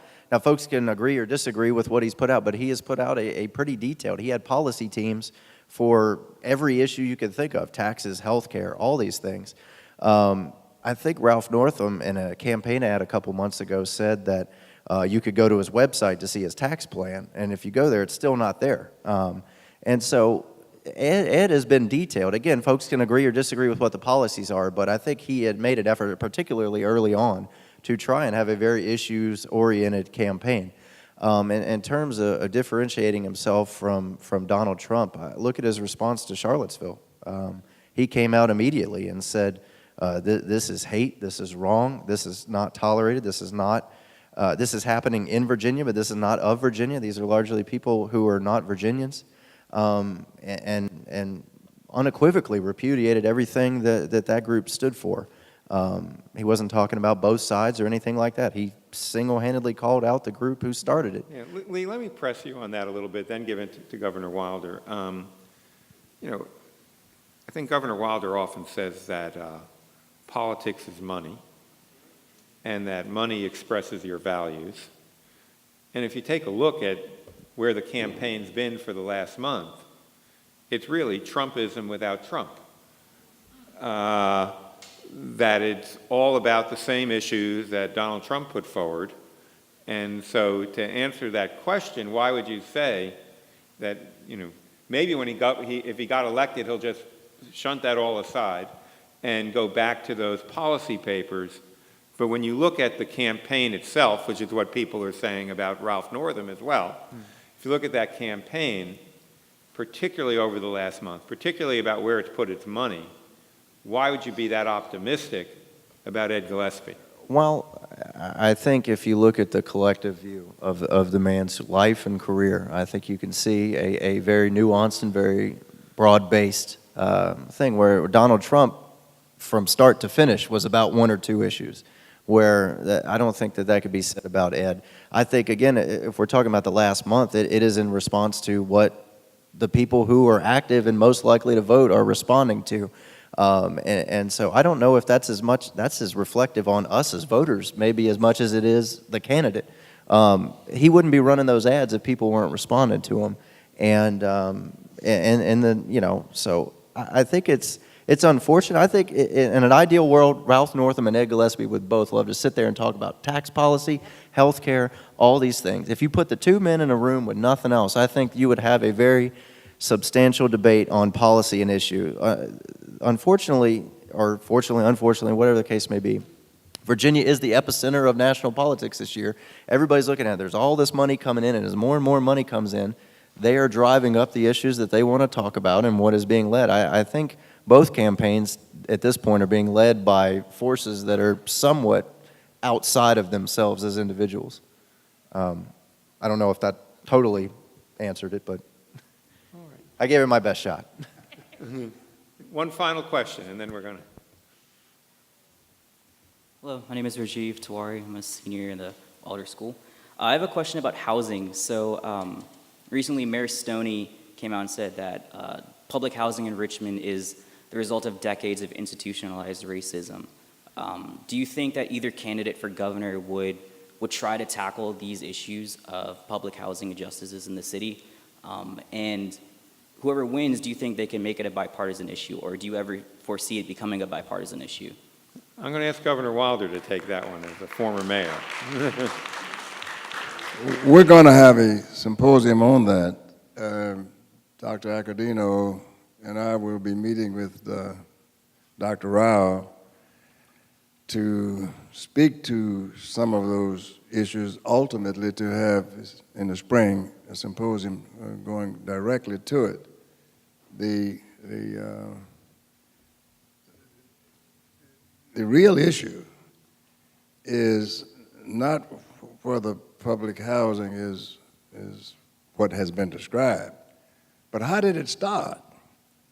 And when you consider that of the public housing in this area, Whitcomb Court, Fairfield Court, Creighton Court, Mosby Court, where are those? All four of those are in the east end of Richmond.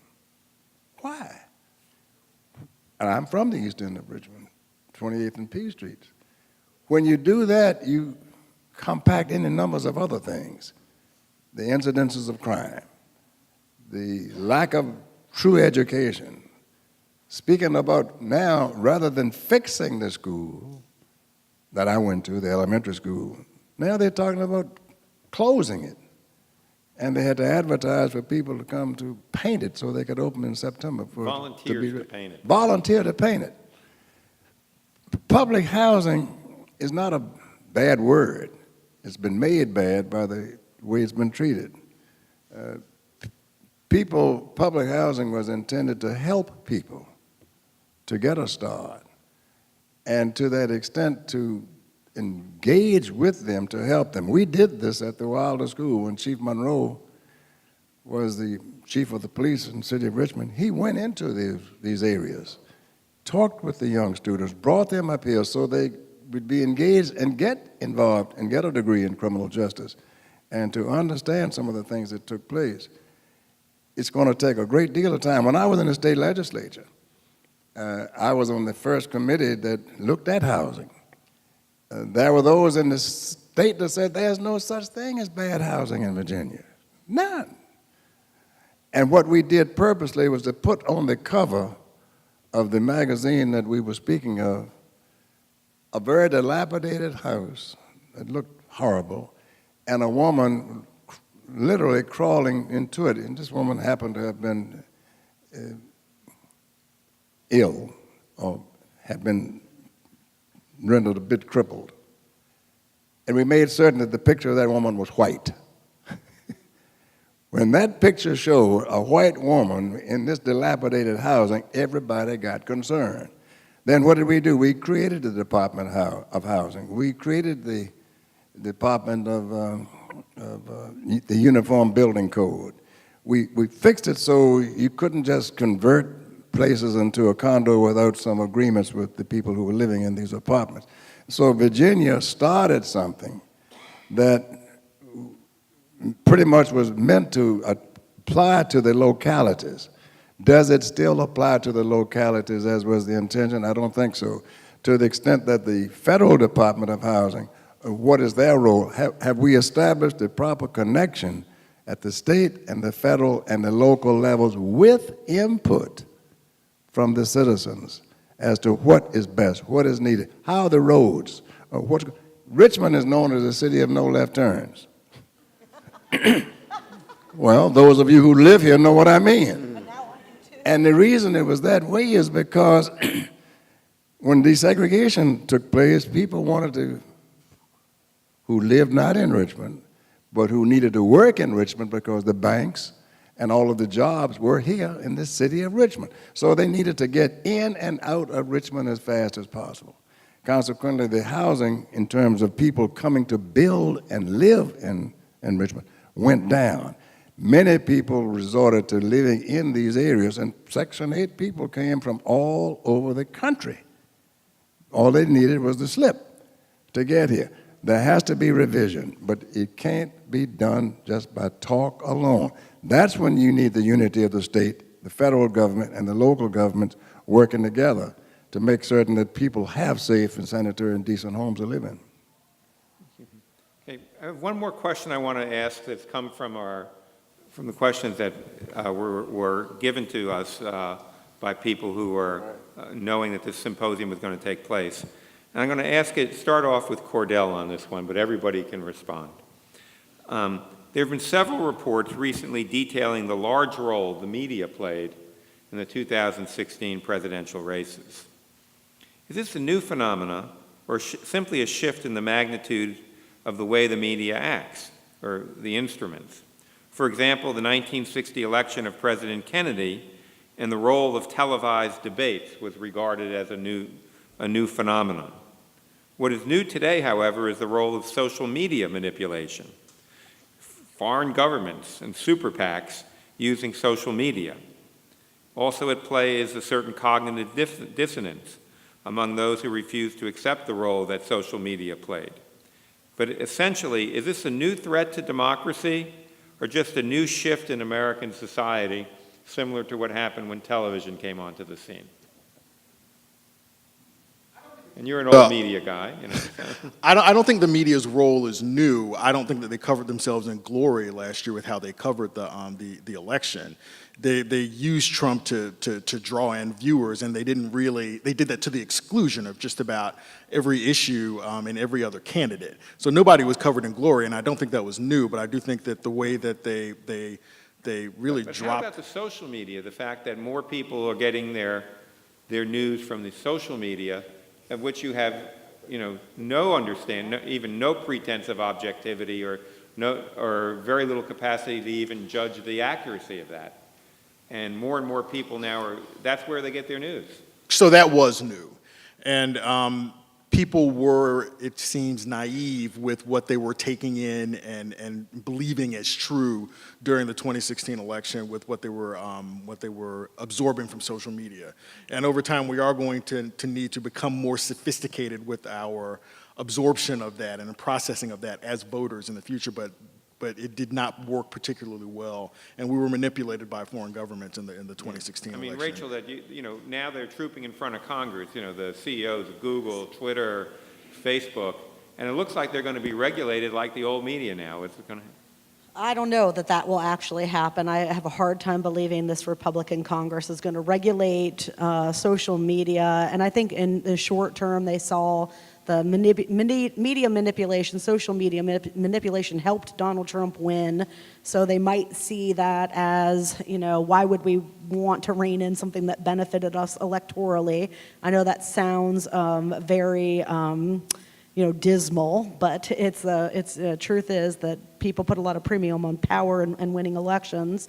But I would point out that the social media propaganda methods of the Russian government were redefined, I think, an element of campaign politics, and we're beginning to see American outfits adopt it because those messages were not about informing voters about issues and getting them excited to vote in the traditional sense.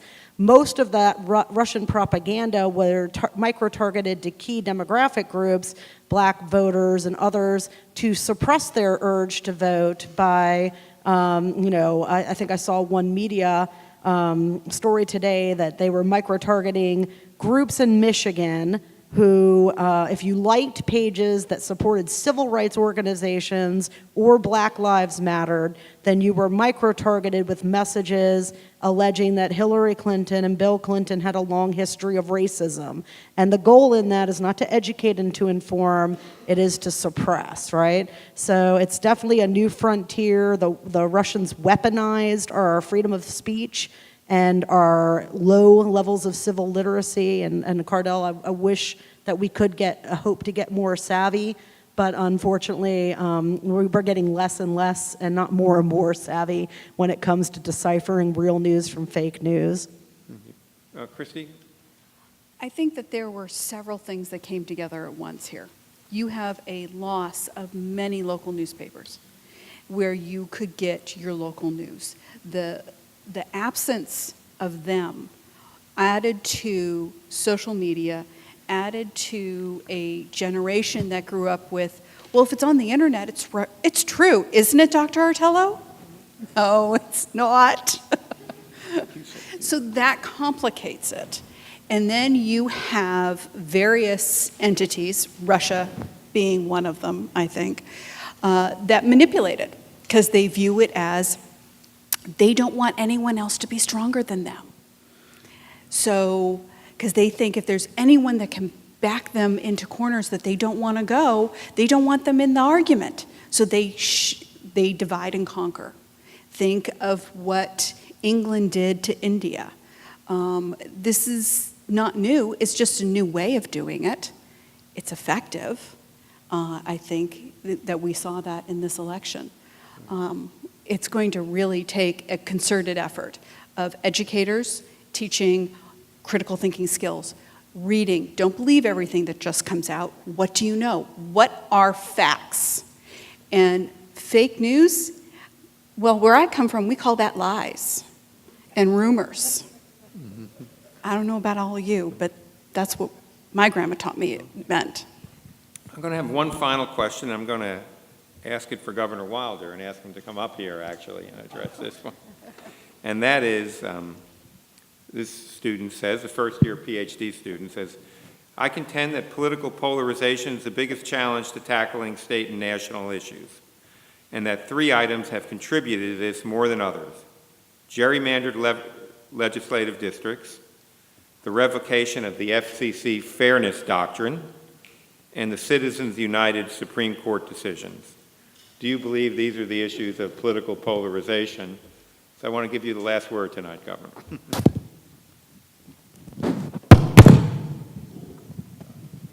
My friend, I gave him this thing to look at it so he could ask them. Thanks, Bob. I do think that there was 3 things, and this is from Corey Miles. He's a first-year Ph.D. student here at the Wilder School. And I do agree that these 3 things are the Supreme Court decision that said that a corporation was a person. Now, I got some lawyers here in the audience. I thought we all learned in law school that a corporation was not a person. But now it is. The Supreme Court says so. And it gets back to, and I know why Bob asked me to do this, because it involves money. Anytime you can raise or spend unlimited amounts of money politically, that's the end of the game. So all of these questions that we've been answering today, and trying to answer rather, really get down to this: who has the most money to bring about the result? Because and when Donald Trump said he was going up to, when he got to Washington, he was going to clean up the swamp, he had no idea what the swamp was. He was talking about his friends. He was talking about everybody's friends, because that's what it is. When you look at what the Russians are doing and how they are doing it, that they can spend that kind of money, and they're dealing with Republicans and Democrats, because what do they want? They want to disrupt the American thinking as it relates to one man, one vote, and that's what he means by the gerrymandering. And secondly, do I agree that these 3 issues, more so than any other, are the fundamental roots of political polarization? Yeah, because it's a matter of spending that amount of money. When you say that they raised $20 million between them in the last 3 weeks, the joint campaigns, my campaign and my opponent's campaign, combined didn't come to that. As a matter of fact, I think my total campaign expenses were some $6.5 million for governor. And of course, my people got after me because I wouldn't let anybody in my campaign write any checks. I wrote all of the checks. They said, well, you can't do that. I said, you're right. Watch. And it's so unfathomable that the court would do that unless they change it in some fashion sometime soon. It's going to get worse.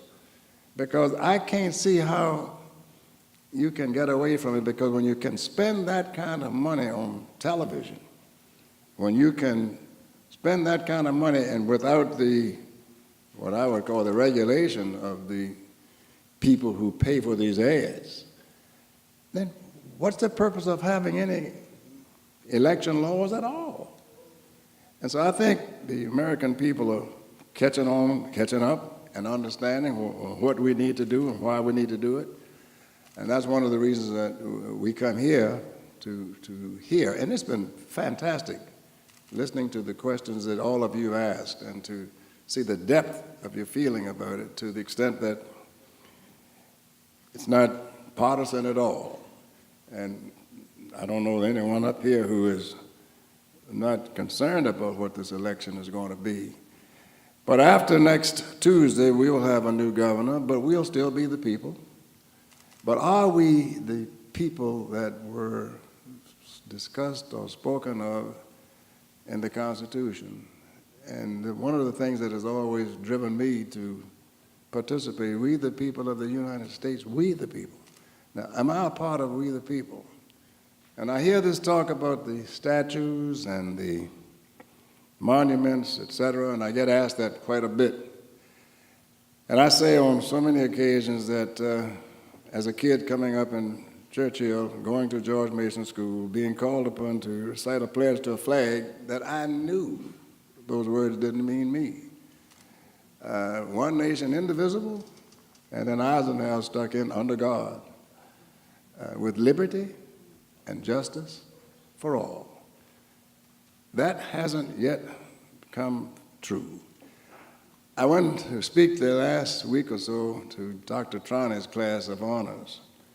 And in his class, I held up a magazine, and the picture on the front of it was the picture of Xi Jinping, the president of China. And on it, it said he was the most powerful man in the world. And I said, I know Donald Trump went crazy when he saw that. But they went on to explain why. Every time Xi Jinping speaks, it's about doing things for people, working together, trying to involve, bringing the nations of the world to some degree. You never hear him speak. I've never heard him speak or heard anything relative to what he has to say in terms of, we're going to do this to you. We're going to blow you all up. Or we're going to do this. And he's smart. Now, can we learn from that? One of the questions on this list. In a keynote address to the 19th Congress of the Communist Party this past October, he declared a new era for China where it should take center stage in the world today. They might very well be doing that. They've got a military base in Africa, Djibouti. It's amazing to see how we are falling behind in so many particulars, arguing about things that are really meaningless. The true history of America needs to be taught on a regular basis. If it ever were, then there are so many questions we wouldn't have to be asking. Looking at the colors of our skin, our genders, the kinds of things that really don't mean anything at all. When I came home from Korea, I thought I had done enough fighting for what was going on.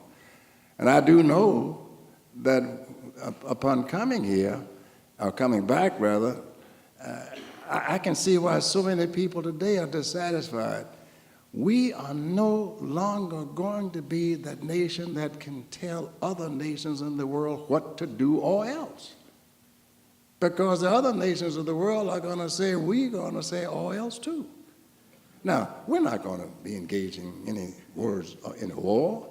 What needs to be done is to understand, as Lyndon Johnson would say, come, let us reason together.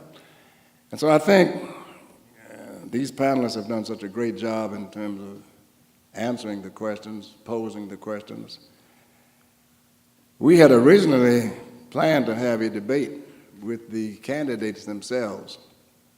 And one of the candidates said fine, the other said they didn't want to do but 3 debates, and they chose to do one in Wise County. And you know that one. Another was done in the Bar Association in the Greenbrier or Homestead, and the other was done in Northern Virginia. Unfortunately, you don't get a chance to put your hands on the candidate and to ask that question of the candidate when that candidate comes to you, when you see that person. And that's why it's so important for you to get those questions to them. We'll get these results to those candidates. The timing of this symposium is good because the election is going to be held next Tuesday. I've never endorsed anybody prior to these things, because if you're going to have something like this, it's more important to be certain that everyone knows that you don't have any partial involvement in it. And I said to some people yesterday, as it relates to how this race is going to come on and how it's going to come about, based on what I've been watching of the candidates, and all 6 of them that are running, I do plan to make an endorsement. And I thought it would be good to do it at the end of this, so there wouldn't be any questions coming from the audience. And that that one candidate that I'm going to endorse is Justin Fairfax for Lieutenant Governor. Thank all of you for being here. We'll look for you at the reception.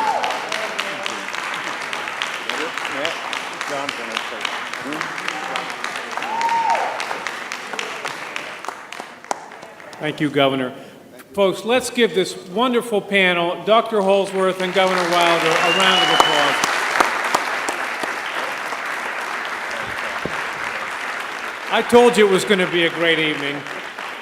And I also really want another round of applause for you, our students, for our community members and faculty, for your performance tonight.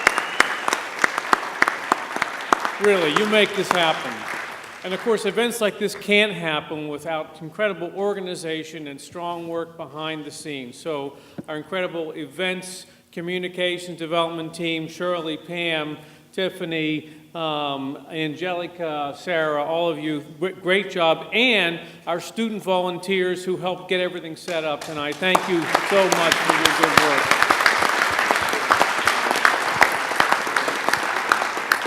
Now, please look for more of these. These are going to go forever. And with the next one is actually going to be at Virginia Union. We're going to co-sponsor that with them. As I told you earlier, 2 weeks from tonight, Dr. Holsworth will be talking about the results of the elections this coming Tuesday. And now, please join us in the lobby for more conversation and for refreshments. Again, thank you so much for being here tonight.